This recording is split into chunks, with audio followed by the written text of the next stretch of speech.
Iran, Israel और America जंग अरूज पर है। ऐसे में इसराइल का एक नया गेम प्लान आश्कार हो चुका है।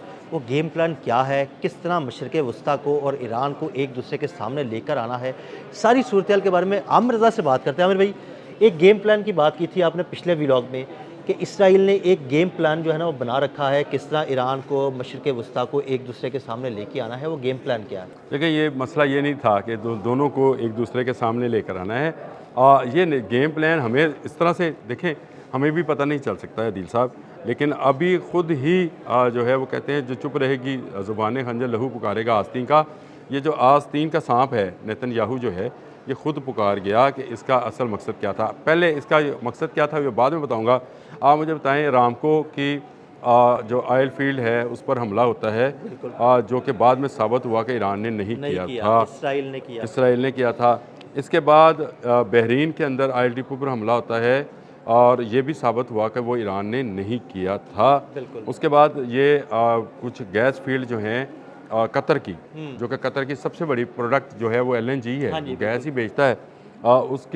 उस पर हमला होता है और लफान पे, और उसके बाद जो है कहा जाता है कि इसको 3 से 5 साल लगेंगे इसकी मरम्मत मुरम्मत में। पे।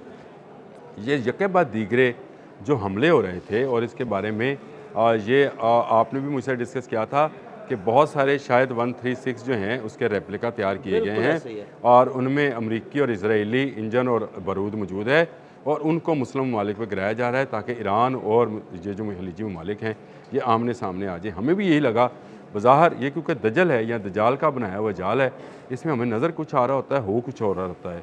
देखिए, आपने हरमज़ बंद है, बिल्कुल। ईरान ने इसको बंद किया हुआ है। पूरी दुनिया में तेल और गैस की सप्लाई बंद है।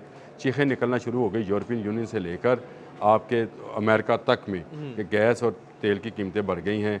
सारे ममालिक हम भी क्योंकि इम्पोर्टर ही हैं, हमारे मुल्कों समेत तमाम मुल्कों में इस वक्त आवाम चीख रही है कि उनको एनर्जी क्राइसिस है। ऐसे में नेतन्याहू एक नया प्लान लेकर सामने आया है जो कि असल में हिडन एजेंडा है अच्छा। और उसने ये कहा है कि हमें आबने हुर्मुज़ की ज़रूरत ही नहीं है। तमाम अरब ममालिक में जो तेल और गैस है उसके लिए पाइपलाइंस बनाई जाएं और उनको हैफ़ा के ज़रिए समुंदर में से सप्लाई किया जाए। वाह! वाह भाई नेतन्याहू। ये वो गेम प्लान था जो मैं आपसे कह रहा था कि इनका गेम प्लान ज़ाहिर कुछ है। देखें, ये शुरू कहाँ से हुए थे। ईरान के पास एटमी क़ुव्वत आ गई है और उसके पास एटमी वॉरहेड हैं। इसने यूरेनियम अफ़ज़दा कर लिया। जब ये साबित हो गया कि ऐसा नहीं है तो इन्होंने कहा कि ईरान की अवाम जो बाहर है इनको अगर फांसियाँ दी गई तो हम देखेंगे क्या करते हैं आपके साथ। फिर उन्होंने कहा हमारा मकसद जो है इनके मिज़ाइल बैटरीज़ और इनके मिज़ाइल सिटीज़ को जो है तबाह करना है। जब वो मसला भी ख़त्म हो गया तो इसके बाद इन्होंने कहा जी हमने तो रजीम चेंज के लिए हमला किया था। अब नेतन्याहू ये कह रहे हैं कि पूरे अरब दुनिया का तेल और गैस मैं पाइपलाइन बनाता हूँ।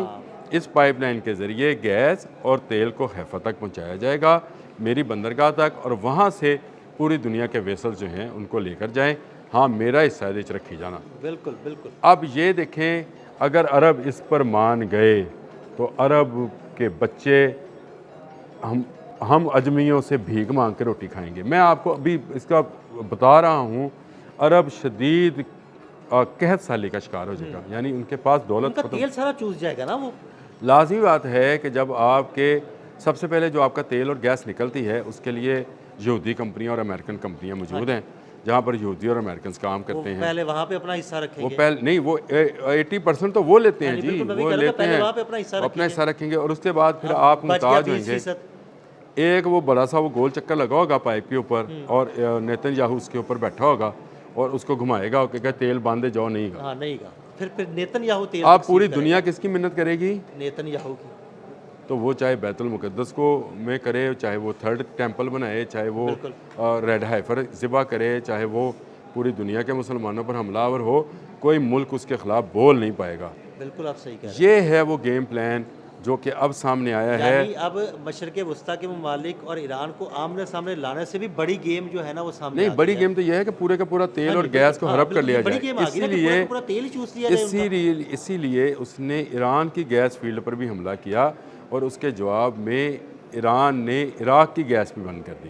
यानी जो गैस वहाँ से मिलती थी पारस से, जो उनकी गैस फील्ड है, और अमेरिका इसी पर चीखा कि मैंने इसराइल से नहीं कहा और मैं इसराइल को मना करता हूँ कि किसी पावर पे हमला ना करे, यानी उनके एनर्जी सोर्सेज पे हमला ना करे, ताकि वो हमारे एनर्जी सोर्सेज पे हमला ना करे। देखो नेतन्याहू यहूदी जहन जो है कहाँ तक जाता है और कैसी प्लानिंग लेकर आता है जो कि हमें नज़र नहीं आ रही होती। हम सब आपने हरमज़ को खोलने और खुलाने और जहाज़ गुजारने और गुजरने की बात कर रहे थे, उसने एक नया प्लान नक्शे वो बना चुके हैं। ये वो ग्रेटर इसराइल है, ये जो पूरी पाइपलाइन पर वो काबज़ होगा, जिसका दहाना या मुंह जो है उसके बंदरगाहों पे खुल रहा होगा, ये वो ग्रेटर इसराइल की जो है सही मानों में अगर कहा जाए तो ये बुनियाद या बुनियाद से ऊपर की जो चीज़ है वो दीवारें जो हैं वो खड़ी कर लेगा और उसके बाद तमाम अरब ममालिक मांग के रोटी खाया करेंगे इसराइल से। अमर भाई, बड़ी खौफनाक बात है। ये बड़ी खौफनाक है और इसको जितनी जल्दी मुसलमान मुल्क समझ जाएं, जितनी जल्दी ये उम्मत एक इकट्ठी हो जाए उतना फ़ायदा है। लेकिन अमर भाई, अली लारेजानी तो यही करना चाह रहे थे, जो उन्होंने खत भी लिखा कि 16 उम्मत को इकट्ठी हो 16 जाए, मार्च मुसलमान को इकट्ठे हो जाए। 16 मार्च को उन्होंने खत यही लिखा था कि सारे इकट्ठे हो जाओ, कुछ नहीं होता, ये हम तेल भी निकाल लेंगे, गैस भी निकाल लेंगे, बेचेंगे भी हम, पैसा भी हम ही कमाएंगे। लेकिन कोई उसकी बात सुनता, उससे पहले उसको शहीद कर दिया जाता है, टारगेट कर लिया जाता है। और ये गेम प्लान जो है नेतन्याहू अब लेकर आए हैं कि पाइपलाइंस बिछाई जाएं और उनके ज़रिए गैस और तेल, ताकि आबने हरमज़ जो है ये वीरान हो जाए। ये ईरान रखता है तो रखे, अब दुनिया जो है वो सारी गैस और तेल की जो प्रोडक्ट्स हैं वो ईरान के या आबने हरमज़ की बजाय इसराइल से हासिल करेंगे। इसराइल पूरी दुनिया के ताकत का महवर बन जाएगा, इवन अमेरिका के लिए भी। वो जिसको चाहेगा तेल देगा, जिसको चाहेगा रोक लेगा। अगर अरब ममालिक इस पर आ गए, देखें पहले अरब ममालिक ने गलती की 1970 में, जब इन्होंने पेट्रो डॉलर जो है उसको इंट्रोड्यूस करवाया कि पेट्रोलियम मसनूआत सिर्फ डॉलर के एवज़ मिलेंगी। रिचर्ड निक्सन गए थे शाह फैसल के पास, आपके और मेरे साबका हीरो, बचपन में हम उसको हीरो कहते होते थे, कापियों किताबों में तस्वीर छपी होती थी, फिर वो जो शहजादा उसको कत्ल कर रहा था उसकी तस्वीर भी आती थी, तो हम इसको बड़ा हीरो मानते थे। रिचर्ड निक्सन के साथ इसने मुआहदा साइन किया हुआ है 1970 का कि पूरी दुनिया का तेल सिर्फ़ और सिर्फ जो है वो इस पर बिकेगा, डॉलर के ऊपर। इस मुआहदे ने जितना नुकसान पहुँचाया है, कोई अपनी करेंसी में तेल ख़रीद ही नहीं सकता है। ये अब पहले ये था, अब मेरा हाल है कि डॉलर भी निकल जाएगा, अब इज़राइली करेंसी के ऊपर आपको तेल ख़रीदना पड़ेगा। और ये इज़राइली करेंसी जो है ये भी आपको बता रहा हूँ, कभी याद कीजिएगा ये बात, ये इज़राइली करेंसी कोई रुपये नहीं होंगे, किसी डॉलर रुपये या पाउंड का नाम नहीं होगा, ये डिजिटल करेंसी होगी और जिसके पास होगी उसका कंट्रोल भी यहूदियों के पास होगा। यहूदी तेल के ज़रिए पूरी दुनिया की इकॉनमी को अब काबू करने लगे हैं। वो आपको नोट से निकाल कर डिजिटल करेंसी पर लेके जा रहे हैं और डिजिटल करेंसी से एक बटन के दबाने से आपका मुल्क जिसके पास खरबों डॉलर पाउंड्स के डिजिटल होंगे वो ख़त्म हो जाएंगे और उसकी स्क्रीन से वैनिश हो जाएंगे और वो फ़कीर हो जाएगा। जो मैंने आपसे कहा कि अरब फिर मांग के खाया करेंगे इसराइल से, ये मैंने इसलिए कहा है। तो इंसान बने के नाखून लेने पड़ेंगे। अगर अरब होश के नाखून नहीं लेंगे तो मारे जाएंगे। मैं बताऊं, अजमी तो पहले ही, हम तो अजमी है जी, हाँ जी बिल्कुल, अजमी जो हैं वो तो पहले ही बहुत मार खाए हुए हैं और उनके लिए ना उनकी ज़ुबान में ये कुरान पाक आया था, हम तो सीखते हैं अरबी ताकि इसको पढ़ा जाए, इसको समझा जाए। उनकी तो ज़ुबान में आया, अगर वही गफलत का शिकार हैं और वही यहूद व नसारा जिसके मतलब कुरान ने कहा कि ये आपस में दोस्त है, तुम्हारे दोस्त नहीं हैं, ये कुरान पाक में है, इसको अगर ये नहीं समझ रहे हैं। और डोनाल्ड ट्रंप सरेआम ये बैठ कर कहता है कि तमाम मिडल ईस्ट और खलीजी ममालिक उस बात जो अरब हैं ये इसराइल के दोस्त हैं। मेरे पास वीडियो पड़ी है, अगर आप कहते हैं मैं आपको भेज देता हूँ। उस वीडियो के अंदर वो साफ अल्फाज में ये बात कह रहा है कि वो इसराइल के सब अलाए हैं, सब उसके इत्तेहादी हैं।